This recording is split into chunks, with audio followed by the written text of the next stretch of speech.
السلام عليكم، مرحبا بكم في حلقة جديدة من سلسلة جلسة.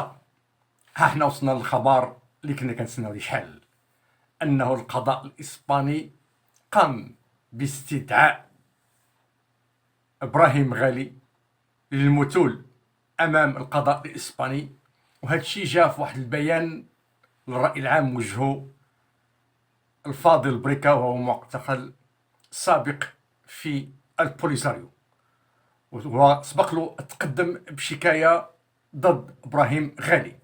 كيقول البيان: توضيحا للوضعية التي تكتنف السفاح المجرم المغتصب والقاتل إبراهيم غالي، زعيم جبهة البوليساريو ودولة الرابوني المتواجد هذه اللحظة بمستشفى سان بيدرو بإسبانيا مصاب بكوفيد 19. يشرفني أن أطلع الرأي العام على أن هذا القاتل برفقة قياديين مجرمين، ومنهم لبغيل سيدي أحمد بلال والبشير ولد السيد، وجه لهم قاضي التحقيق رقم 5 سانتياغو بيدراس كوميز استدعاء للمثول أمامه يوم 5 ماي 2021 الجاري لاستجوابهم حول الشكاية التي قدمت أنا شخصيا ضدهم. كما توجد شكاوى موازية لجمعيات صحراوية من هؤلاء القتلة تهم الاغتصاب والانتهاكات الجسيمة لحقوق الإنسان. ولو افترضنا استطاع الإفلات من القضاء، فحتمية الحكم الغيابي واردة بعدما تأكد أن هذا القاتل علم باستدعائه من طرف القضاء الإسباني ورفض الامتثال له، كما أن دخوله إسبانيا بهوية مزورة باسم جزائري محمد بن بطوش صاغته المخابرات الجزائرية يعتبر في حد ذاته حجة دامغة لتوريطه وتوريط المسؤولين الجزائريين معه الذين سمحوا له بولوج الأراضي الإسبانية وممارسته لانتهاكات حقوق الإنسان على التراب الجزائري. وختاما: مول الروح مرموح ومضى حق وراءه مطالب. إذن الأمور الآن أصبحت واضحة، وكما كنقولوا حنا الروح عند ربي عزيزة، وكما قال بريكا أن مضى حق وراءه مطالب. وبعد الضغط اللي عرفته إسبانيا، الآن كنشوفوا أن القضاء الإسباني تحرك وكما كان منتظرا منه. ونذكر هنا على أن كل التقارير وكل التعليقات كتقول على أن القضاء الإسباني قضاء مستقل وقوي، وهنا كيستدلوا بالحالة ديال ملك إسبانيا وكذلك الصهر ديالو. فملك إسبانيا اضطر أنه يهجر، يمشي للخليج، لأحد دول الخليج باش يستقر تما، هروبا من أو تفاديا من سقوطه في الاعتقال من طرف القضاء الإسباني. ونسيب الصهر ديال هذا الملك ديال إسبانيا الآن موجود في السجن. إذا الناس كيقول لك بأنه ما يمكنش إبراهيم غالي أو إبراهيم رخيص أنه ينفلت من القضاء. وسبق كذلك وزيرة الخارجية قالت بأنه هذه الأمور ما غاديش تغير العلاقة بيننا وبين المغرب، وحنايا ما يمكنناش ندخلوا في سير القضاء بما أنه كانت كتمهد شي حاجة. والآن هي وصلت أن القضاء الإسباني وجه استدعاء لإبراهيم رخيص ديال المثول يوم الأربعاء 5 ماي، و5 ماي ماشي بعيدة. إذن نهار الأربع غنترقبوش شنو غادي يكون، ولكن يمكن أن إبراهيم رخيص ما يمكنش يحضر لأنه الآن في المستشفى وكيعالج، ولا بد ما غادي يقدموا شهادة طبية اللي كتبين بأنه عاجز أنه يمثل القضاء. ولكن اللي مهما كان المهم هو أن القضاء الإسباني تحرك، والآن هناك استدعاء رسمي ما يقدرش الآن ينفلت. وهنا الناس كيرجعوا للحديث على دخول ديال إبراهيم الرخيص لإسبانيا بتلك الطريقة المذلة وبالطريقة ديال قطاع الطرق وديال الشفراء وديال المهربين. وكيتسائلوا كيقول كيفاش أنه ما داوهش، يعني شي مستشفى اللي واضح وباين ومعروف، يعني من الدرجه الاولى او من الدرجه الثانيه او من الدرجه الثالثه، ولكن داوه يعني المستشفى اللي بعيد تقريبا 160 كيلومتر للسرقسطة.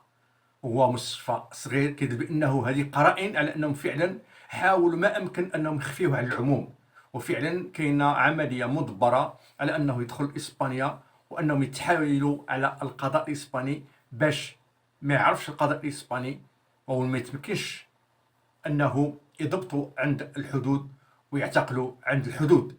فكانت العمليه مدبره من طرف المخابرات الجزائريه وكذلك اسبانيا، ودخلوه بهويه مزوره.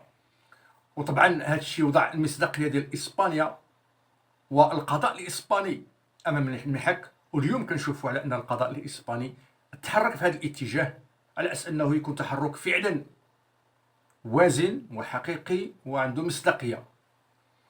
وكذلك ان التحاليل اليوم كتقول بانه اسبانيا ما يمكنلهاش تغامر بعلاقتها مع المغرب.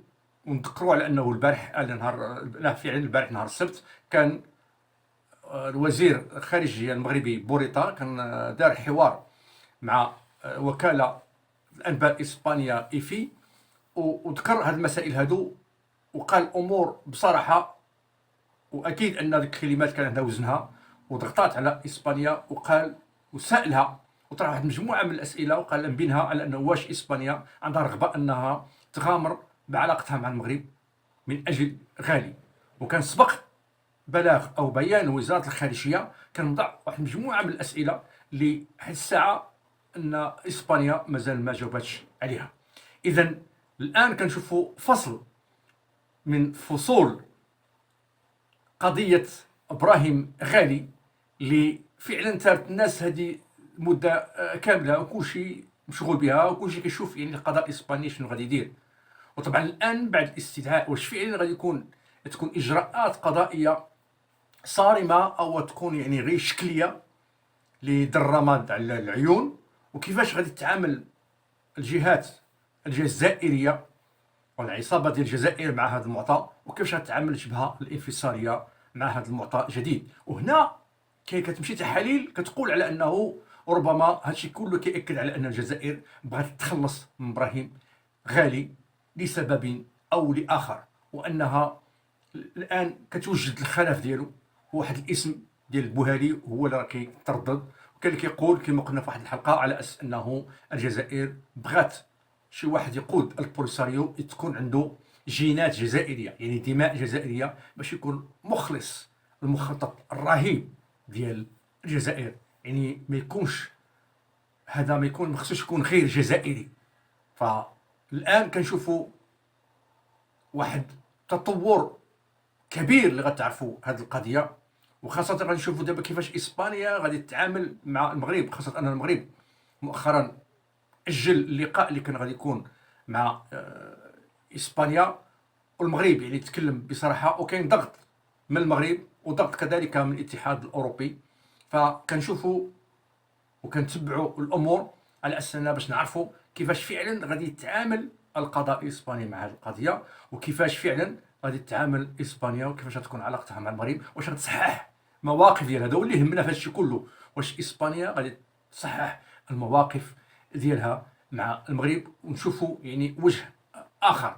فالسؤال الان كيطرح شنو هي التداعيات ديال هذه الامور كامله. ولكن مهما يكون فاننا التاريخ يسجل على ان هذه محطه انتصر فيها المغرب وجاب الكاو لاسبانيا والجزائر والجبهه الانفصاليه البوليساريو اللي ظهروا امام العالم على انهم فعلا قطاع طرق، وفعلا ان الجزائر فقدت الكثير من مصداقيتها الى عندها شي مصداقيه. ممكن نقولوا الجزائر دائما كنعنيو عصابه ديال الجزائر، خاصه ان الجواز الدبلوماسي خصو تكون عنده مصداقيه وخصو يكون محمي من كل شيء. الان الجواز الدبلوماسي ديال الجزائر فقد الكثير من الامور وبقى دائما تطرح عليه اسئله.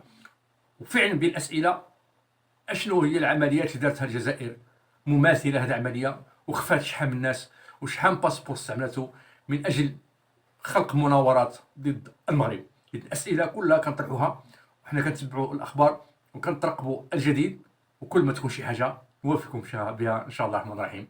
شكرا على تفهمكم، والسلام عليكم ورحمه الله تعالى وبركاته.